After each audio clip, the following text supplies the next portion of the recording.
Nung mga bata tayo, hindi tayo masyadong nakakapuyat. Dahil paano ka nga naman makakapuyat nung bata ka, ganito ang mga sinasabi sa'yo. Jen, matulog na kayo dahil may pasok pa kayo bukas. Matulog na kayo para tumangkad kayo. Matulog na kayo, ang hirap-hirap niyong gisingin. Si mama naman wala naman kaming pasok.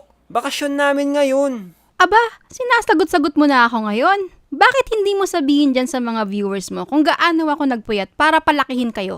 Grabing reverse card naman yan, ma. Shout out nga pala sa mga magulang natin na nagpuyat para palakihin tayo. Nagtimpla ng gatas, nagluto ng pagkain, nagpalit ng pampers, pinaypayan tayo para makatulog tayo ng mahimbing, henehele tayo pag umiiyak ng madaling araw, nakikipaglaban sa mga lamok para lang hindi tayo dapuan. So, wag nyo sayangin ang sakripisyo ng magulang nyo, guys. Ha? Maging mabuting anak dapat tayo, okay? Dapat matulog tayo ng maaga. Good night! Isa sa mga puyat moments ko noon, kapag pumupunta kami ng lamay. Alam nyo naman pag lamay, di ba? Tumatagal yan ng 3 araw hanggang 7 araw. Sa lamay, pinapakita ang pakikiramay ng mga kamag-anak, kaibigan at ibang kakilala ng namatay. Nagiging malaking pagtitipon ito hanggang hating gabi. Or minsan nga hanggang madaling araw. Sa lamay, may kantahan, pagmimisa at higit sa lahat, ang isang rason kung bakit ang daming nagpupuyat, ang pasugalan. Hindi ako mahilig sa sugal noon. Nakikinood lang ako, hoping may magbalato sa akin. Pag wala, nakikipagkwentuhan at nakikikanta na lang ako. Sa lamay, parang reunion din, kasi nakikilala mo yung mga iba mong kamag-anak. Hello, gusto mo ng kape? Sige, salamat. Ikaw pala si Jen. Oo, ako nga. Paano mo nalaman pangalan ko?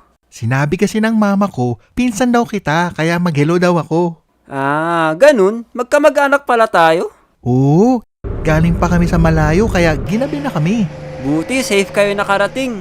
Kaya nga inaantok na nga ako, buti may kape. Tara, kuha tayo ng kamote. Sabay natin sa kape. Tara! Group projects, assignments, thesis. Ito yung mga bagay na nagpapapuyat sa mga estudyante, lalo na nung panahon namin na walang internet sa bahay. Walang smartphone na pwede kang mag-load para may internet ka. Walang ganon. Kailangan mo pa talaga pumunta sa comshop para mag-research. Naalala ko tuloy yung reaction paper ko noon. Sa sobrang wala akong maisip, isang paragraph lang ang nagawa ko. Tapos nahiya pa akong i-submit. Asus, para namang gumagawa kanyan dati. Shhh! Hindi mo lang alam, meron akong project na talagang pinagpuyatan ko. Partida, mag-isa ko lang nun kahit group project pa yun. Hindi ko nga siya natapos lahat kasi naubusan na ako ng ilalagay. Pero nakapag-submit pa rin ako at medyo mataas yung nakuha kong score doon. Pero bagsak ka pa rin. Nye. Computer games. Yes! Dito talaga ang maraming puyat moments ko nung bata ko. Naging laman ako ng computer shop. Lagi kaming nag-overnight nila Pinya. Yung mga baon namin ay iniipon namin para lang may pang-overnight. Kaya wag nyo kaming tularan, guys. Ano boy? May pang-overnight ka na? Meron na boy. Ano, tara? May kumot na ba tayo? Malamig doon. Meron na boy. Maraming karton doon. Pwede na yun. Kape boy, meron na. Kape? Check men. Kaping matapang to. Hindi tayo aantukin. Cup noodles boy, meron na. Nakakagutom pa naman maglaro. All goods men. May skyflakes pa. Alright, let's go! Boy, magle-level up na ako. Change class na ako nito. Uy, antayin mo ako. Samahan mo muna ako dito men para mabilis ako mag-level up. Sige, saan ka ba nagpa-farm? Dito lang sa mga level 38 na monster. Mahina ang XP dyan. Tara, boost kita. Doon tayo sa level 45 na monster.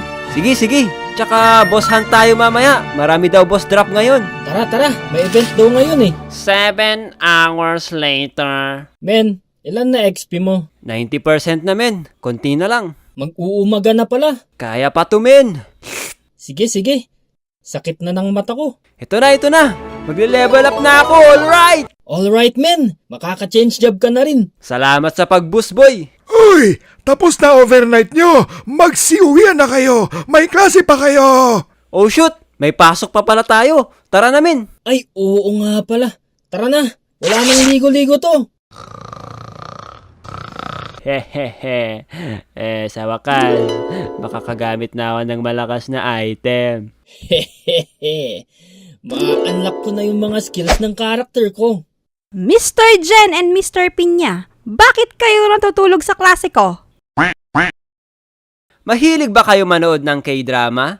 Personally, hindi ako fan ng K-drama. Hanggang sa may napanood kami na talagang pinagpuyatan namin ng mga kaibigan ko. Mga men, panoorin natin tong K-drama na to. Anong title niyan? My girlfriend is a gumiho. Ah, Nine-Tailed Fox. Parang Naruto ah. Baka andyan si Kurama. Subukan natin. Baka maganda.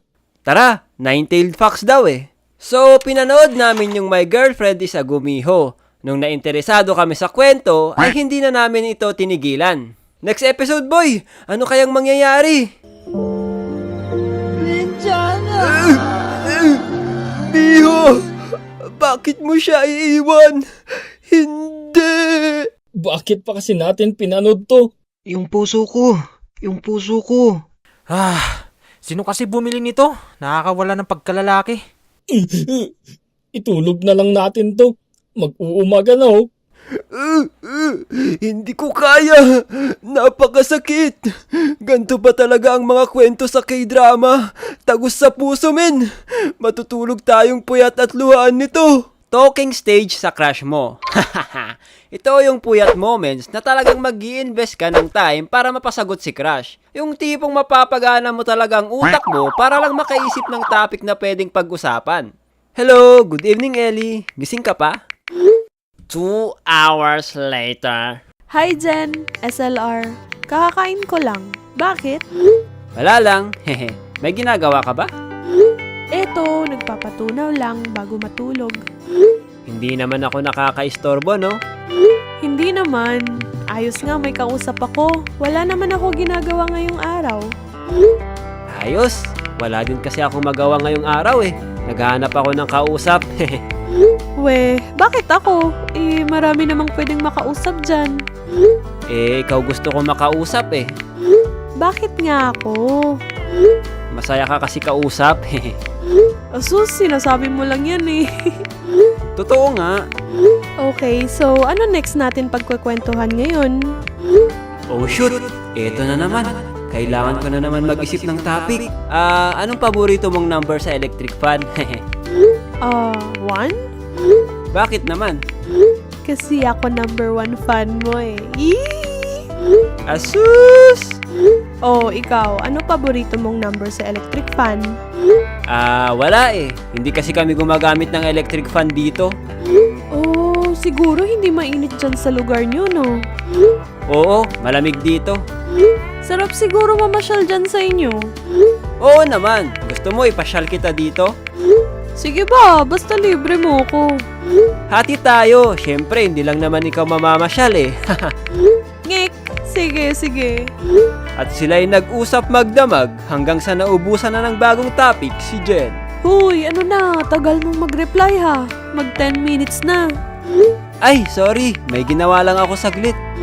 Oh shoot. Wala na akong maisip na topic. Wala na siguro tong matapik. Hoy, matulog na kaya tayo. Mag-uumaga na, oh. Oo nga no. Tara, naantok na rin ako eh. Tuloy na lang natin ulit next time. Sige, good morning. Good morning din. Woo!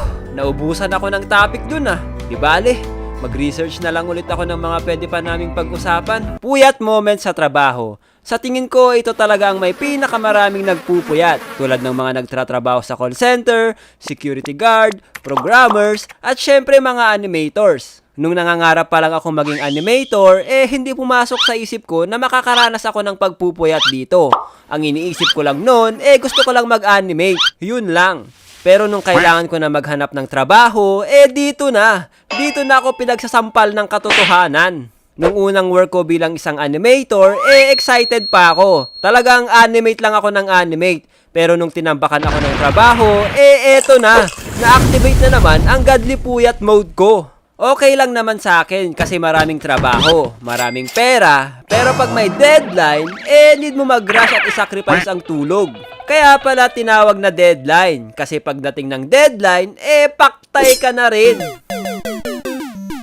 Naalala ko tuloy yung 2 hours lang tulog ko kada araw. Leche, para akong lumulutang. Akala ko nga kinukuha na ako ni Lord eh. Jen, you've done enough. You can rest now. Hindi pwede. Paano na lang yung mga bills ko, Lord? Tsaka marami pa akong pangarap. Okay, Jen. Pagbibigyan kita. Basta matulog ka ng 8 hours a day. Thank you, Lord. Overthinking malala. Naranasan nyo na ba yung antok na kayo tapos nung matutulog na kayo, hindi kayo makatulog? Yung feeling na kapag nakahiga kayo, doon lang na-activate yung utak mo, tapos hindi ka patutulugin. Bigla kang mapapatanong ng, sino ba ako? Anong purpose ko dito sa mundo? Ano kayang mangyayari sa akin sa future? Tapos maaalala mo pa yung mga kahihiyan at mga bad decisions na pinaggagawa mo. Sana hindi ko na lang ginawa yun. Dapat kasi ganito na lang ginawa ko nung araw na yun. Hay, siguro kung tinuloy ko yun dati, ganito na ako ngayon. Nagpupuyat pa rin naman ako ngayon, pero paminsan-minsan na lang. Itong mga pinag-upload ko sa YouTube, halos lahat yan, pinagpuyatan ko. Pero sinisigurado ko naman na nababawi ko yung mga tulog ko. Kaya sa mga nagre-re-upload dyan, pahiya naman kayo. Hindi healthy ang pagpupuyat, pero minsan para sa pangarap, sinasakripisyo natin ang mga tulog natin. Kaya sana kung magpupuyat lang din kayo, sana para sa pangarap nyo na lang guys, huwag na sa maling tao, char.